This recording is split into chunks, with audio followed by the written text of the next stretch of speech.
अस्सलामुअलैकुम। उम्मीद है आप सब खैरियत से होंगे। आज हम डिस्कस कर रहे हैं माइक्रोटोम के टाइप्स कि माइक्रोटोम की कितने टाइप्स हैं। पहले हमने डिस्कस किया कि माइक्रोटोम एक ऐसा डिवाइस होते हैं जिसके ज़रिए हम 10 स्लाइस एक बड़ी मटेरियल से लिया जा सकता है, जैसे कि टिश्यूज़ हो, रूट हो या बोन हो या इसके अलावा टीथ हो, इसी भी छोटे से स्लाइस लिया जाता है और फिर इसको रिसर्च में इस्तेमाल किया जाता है या लेबॉरेटरी में इस्तेमाल किया जाता है। इसके अलावा हिस्टोलॉजी में इस्तेमाल किया जाता है, जो टिश्यू से रिलेटेड पीढ़ हैं। तो अब हम माइक्रोटोम के टाइप्स बताते हैं कि इसके कितने टाइप्स हैं और इसमें क्या डिफरेंस है और कहाँ पर इस्तेमाल किया जाता है। हैंड माइक्रोटोम ये बिल्कुल सिंपलेस्ट माइक्रोटोम है और इसको इसलिए हैंड माइक्रोटोम कहते हैं क्योंकि ये हाथ के ज़रिए या हैंड के ज़रिए इस्तेमाल किया जा सकता है। सो इसको हैंड माइक्रोटोम कहते हैं। इसके पार्ट्स कौन से हैं? ये है माइक्रोटोम वेल जहाँ पर स्पेसिमेन रखा जाता है। यहाँ पर इसमें एक वेल होते हैं, यानी थोड़ा सा या पोर्स होते हैं और इसमें हम क्या स्पेसिमेन रखते हैं। पहले के स्पेसिमेन को आप वैक्स में एम्बेडेड करें और इसके बाद यहाँ पर रख दिया जाता है। ये सेकंड पार्ट है, इसको मेलेड वेल कहते हैं, मेलेड वेल। और ये मेलेड वेल का काम माइक्रोटोम या मेलेड वेल का काम ये है कि ये स्पेसिमेन को हरकत देते हैं। जैसे कि यहाँ पर ये एक पार्ट है, इसको हरकत देकर स्पेसिमेन को ऊपर धकेला जाता है ताकि स्पेसिमेन को आसानी के साथ नाप के ज़रिए काट किया जाए। तो मेलेट का काम यही है। अब इसका तरीका क्या है? सिंपल, ये नाइफ है, नाइफ। तो ये बिल्कुल सिंपलेस्ट माइक्रोटोम है। सपोज दैट ये हमारे पास ये माइक्रोटोम है, यही माइक्रोटोम है। पर ये हमारे पास एक सपोज दैट ये नाइफ है, तो ये इसी तरीके से हाथ के ज़रिए इस्तेमाल किया जा सकता है और छोटे से स्लाइस या सेक्शन हासिल कर सकते हैं। तो बिल्कुल सिंपलेस्ट है और ये हैंड के ज़रिए इस्तेमाल किया जा सकता है। बेंच माइक्रोटोम ये वो किस्म के माइक्रोटोम है जो कि बेंच या टेबल के साथ पेस्ट किया जाता है। इस वजह से इसको बेंच माइक्रोटोम कहते हैं। ये सिंपली यही हैंड माइक्रोटोम होते हैं, लेकिन यहाँ पर इसमें एक एडवांटेज ये होते हैं कि ये पहले हम बेंच के साथ या कोई टेबल के साथ ये टाइट किया जाता है और फिर इसको इस्तेमाल किया जा सकता है। सपोज दैट ये है बेंच माइक्रोटोम है, तो यहाँ पर इसके लिए एक जगह होते हैं जहाँ पर ये टेबल के साथ पेस्ट किया जाता है। ये एक टेबल है, सिंपल डायग्राम हमने ड्रा किया। टेबल के साथ पहले ही बांध दिया जाता है और इसके बाद आप आसानी के साथ स्लाइस बना सकते हैं। इस वजह से इसको बेंच माइक्रोटोम कहते हैं। रॉकिंग माइक्रोटोम, रॉकिंग माइक्रोटोम कौन से माइक्रोटोम है? ये वो माइक्रोटोम है जो रॉकिंग मोशन शो करते हैं। रॉकिंग मोशन किस तरह मोशन होते हैं? ये हमारे बाजू का जो मोशन है, इस मोशन को हम रॉकिंग मोशन कहते हैं। यही मोशन की वजह से इसको रॉकिंग माइक्रोटोम कहते हैं। और इस माइक्रोटोम को दो साइंटिस्ट कार्डवेल और ट्रापाल ने 1881 में इसको डिस्कवर किया था।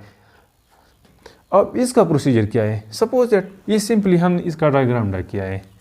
ये क्या है? ये नाइफ है और ये नाइफ होल्डर है और ये क्या है? ये स्पेसिमेन होल्डर है और यहाँ पर हमने ब्लैक लगाया है जिसमें यही स्पेसिमेन मौजूद है। ये स्पेसिमेन इसमें मौजूद है। तो ये किस तरह मोशन करेगा और किस तरह ये हमें 10 स्लाइस देगा। ये हैंड व्हील है, इसको जब हम रोटेट करते हैं तो इस वजह से ये अपवर्ड डाउनवर्ड हरकत शुरू कर देते हैं और इस नाइफ को क्रॉस करेगा। इसी तरीके से ये हरकत करेगा और हमें 10 स्लाइस देगा, जैसा कि यहाँ पर दिखाया गया। ये स्लाइस हमें दे देगा। इसमें एडजस्ट होते हैं जिसको स्क्रू एडजस्ट कहते हैं। अगर हम चाहते हैं कि नाइफ को थोड़ा सा ऊपर कर दें या नाइफ को नीचे कर दें तो इसके लिए यहाँ पर स्क्रू मौजूद है और इस स्क्रू की मदद से हम एडजस्टमेंट कर सकते हैं। और यहाँ पर एक और बात भी है कि स्पेसिमेन जब छोटा हो तो वो नाइफ के साथ राइट एंगल बनाएगा, जबकि जब बड़ा हो तो नाइफ के साथ क्या पैरेलल होगा। सपोज दैट ये एक छोटा सा स्पेसिमेन है तो ये नाइफ है, तो इसके साथ क्या राइट एंगल बनाएगा, इस तरह स्लाइस बनेगा। या अगर स्पेसिमेन बड़ा हो तो फिर पैरेलल होगा नाइफ के साथ। सपोज दैट ये है स्पेसिमेन तो इस तरह पैरेलल होगा और हमें स्लाइस बनेगा जैसा कि यहाँ पर दिखाया गया है।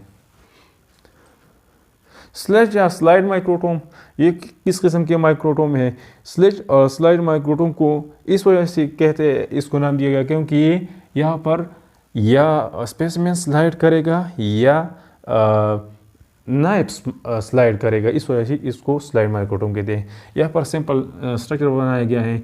ये है बॉल जॉइंटेड स्पेसिमेन और ये है नाइफ सपोर्टेड कॉलम। यहाँ पर नाइफ रखा गया है, ये नाइफ है और ये है ब्लॉक जिसमें स्पेसिमेन मौजूद है और इस बॉल के ज़रिए हम हाथों के ज़रिए इसको हरकत दे सकते हैं। इस वजह से इसको स्लाइड कहते हैं क्योंकि ये स्लाइड करते हैं और यहाँ नाइफ को क्रॉस करेगा और हमारे पास स्लाइड बनेगा।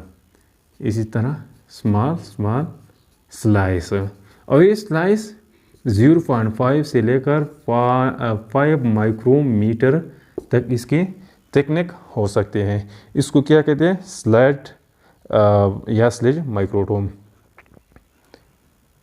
और इस माइक्रोटोम का एडवांटेज ये है कि हार्ड टिश्यू के लिए इस्तेमाल किया जा सकता है, जैसे कि बोन है या टीथ है। इस किस्म की टिश्यूज़ को हासिल करने के लिए स्लेज या स्लाइड माइक्रोटोम इस्तेमाल किया जा सकता है। 5 नंबर पर रोटरी माइक्रोटोम है और इसके बाद कोल्ड माइक्रोटोम है। तो पहले रोटरी माइक्रोटोम, पहले इसको 2 साइंटिस्ट था, एक का नाम प्लीपर था और दूसरा नाम था मेनस। इन 2 साइंटिस्ट ने इसको कंस्ट्रक्ट किया है। और रोटरी इसलिए कहा जाता है क्योंकि यहाँ पर रोटेशन करेगा, व्हील होगा, इस व्हील को हम रोटेशन देगा, इस वजह से हम इसको रोटरी माइक्रोटोम कहते हैं। और इसको एक और नाम भी दिया गया है जिसको कहते हैं माइन्यूट माइक्रोटोम। और ज़्यादातर लैब में रोटरी माइक्रोटोम इस्तेमाल किया जा सकता है। यहाँ पर सिंपल डायग्राम हमने ड्रा किया है। ये है एक प्लाई व्हील जहाँ पर हम क्लॉकवाइज रोटेशन देगा और इस क्लॉकवाइज रोटेशन की वजह से ये स्पेसिमेन होल्डर है वो अपवर्ड डाउनवर्ड हरकत करेगा और इस नाइफ को क्रॉस करेगा। ये है नाइफ और हमारे पास यहाँ 10 स्लाइस आएगा और इस स्लाइस को फिर लेबॉर्ट्री में इस्तेमाल किया जाता है वैक्सेस रिमूव होने के बाद। तो ये है rotary microtome. Cold microtome, cold microtome ये एक रोटरी माइक्रोटोम होता है, लेकिन डिफरेंस यहाँ पर ये होते हैं कि कोल्ड माइक्रोटोम को इसलिए कोल्ड कहा जाता है क्योंकि ये रेफ्रिजरेटेड कैबिनेट या रेफ्रिजरेटेड बॉक्स में रखा जाता है और यहाँ पर -20 डिग्री सेंटीग्रेड तक टेम्परेचर को बरकरार किया जाता है। यानी यहाँ पर अगर ये रोटरी माइक्रोटोम में इसको एक बॉक्स में बंद करें, रेफ्रिजरेटेड बॉक्स में, तो फिर इसको हम कोल्ड माइक्रोटोम का नाम देते हैं।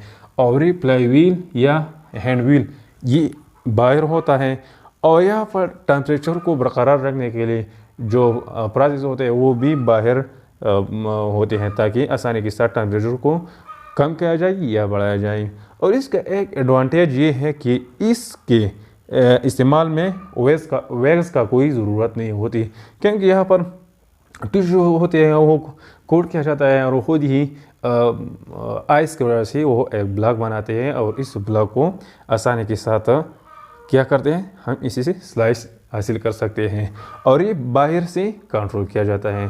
तो ये था about cold microtome. Cold microtome बस उन टिश्यूज़ के लिए इस्तेमाल किया जाता है जो कि आम टेम्परेचर पर ख़राब होता है या वैक्स की वजह से इसमें तब्दीली आ सकती है, तो इस वजह से हम कोल्ड माइक्रोटोम इस्तेमाल करते हैं। तो ये था आज का हमारा lecture about types of microtome. तो उम्मीद है आपने बहुत कुछ सीखा होगा। Thank you.